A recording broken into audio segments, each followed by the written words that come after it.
Hey, thanks for making it to Veterans Info Tap. I'm glad you made it.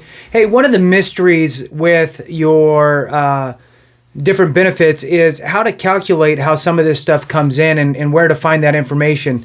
And one of these benefits, and I might be off, I'm just taking a wild shot here, that the maximum additional benefit beyond your compensation for disabilities, right? This is beyond that is going to be, and I think this is the maximum. I'm not really sure, but I'm pretty sure, is $4,644. $4,644, and that is, if you guessed it, the post 9/11 GI Bill housing allowance that is given to you while you're going to school full time in a geographic location that the zip code goes with. So my understanding now, COVID threw a lot of weird little quirks in there. It used to be that you had to at least have a class that was on campus in order to get that full maximum amount. Then it changed with COVID, is my understanding. I wasn't in school during that, so please put stuff in the comments to help share the word on how all that's working now. My understanding is when COVID hit and everything got locked down, that they didn't have that requirement anymore. Everything was virtual, so it didn't really matter.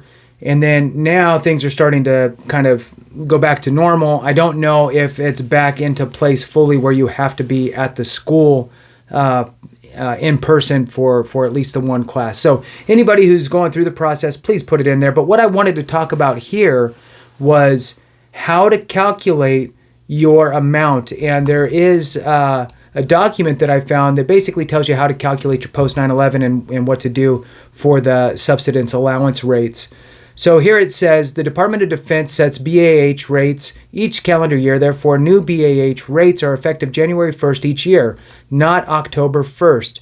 BAH for full-time attendance or rate of pursuit may be calculated at the DoD website. And then it gives the DoD website, which I'll copy and paste, and I'll put that in the description of this video. So that is, just so you know, it's the www.defensetravel.dod.mil/site, SITE /BAH calc, CALC.CFM. Kind of long. I'll put it in the description.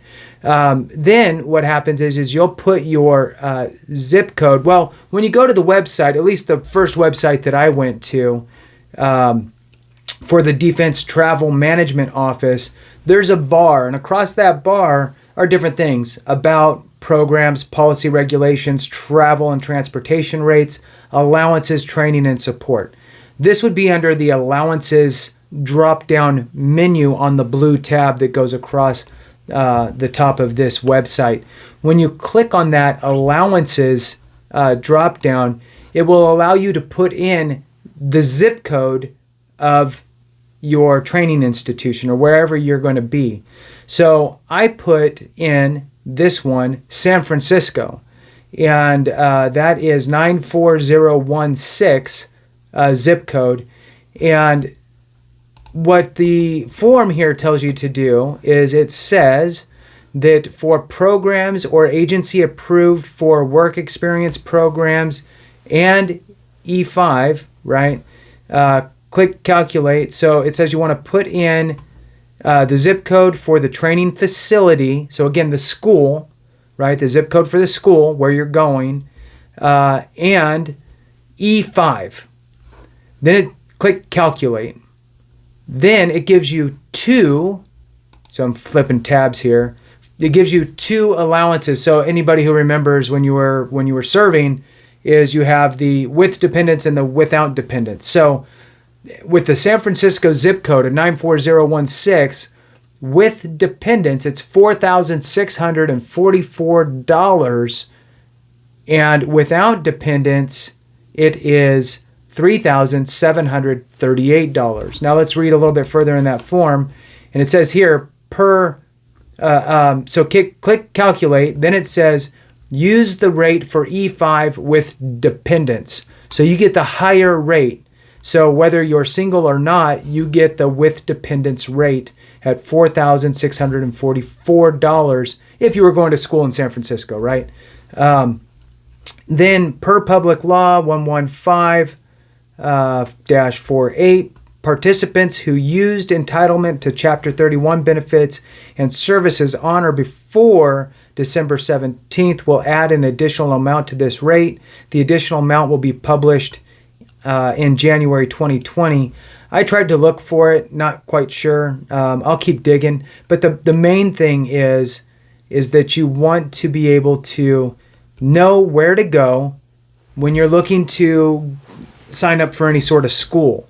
So depending on where your school's located, I mean, look, let's be honest. You might have, where you live, a school 5 miles away, one that's 20 miles away, and one that's 18 miles away. And the one that's 20 miles away might pay more because you cross into a different area, right? Or vice versa, right? The one that's in your backyard is the one that pays the most. So sometimes that's going to be a factor in your decision, if that makes sense. So you want to be able to throw these zip codes into this calculator and see what you're looking at. Let's take Austin, Texas, right? So Austin, Texas, zip code is 73301. 73301. And let's see what that gives us. So 73301 for 2023 at E5. I am not a robot. Hit submit. Calculates, comes back with dependents E5 in Austin, Texas is $2,385. So, which is still substantially more than the without dependents, right? So without dependents, $1,821. So it's a good $500 more. So important information when you're making these decisions. And remember, this also applies, hopefully you're still here, this also applies to VRNE. So if you have post 9/11 GI Bill remaining, 1 month's worth, and you get accepted into the Veterans Readiness and Employment Program and they deem you need to go to school to complete a master's degree or whatever the case is, or you didn't finish out your bachelor's and they need you to finish it out and it's going to be a year and a half, but you only have 1 month of post 9/11 GI Bill remaining, they don't care. They will mirror it and continue to pay you that housing allowance rate for E5 with dependents until you complete the program. So very, very important information. And, it's sometimes money is a factor as you're deciding, especially if the distances between the different schools aren't too far. It might be helpful to do this research prior to jumping in. So with that, we'll go ahead and end it. I'll put all the stuff in the description below. Thank you so much. I appreciate each and every one of you. And remember, if we don't take care of each other, something went wrong.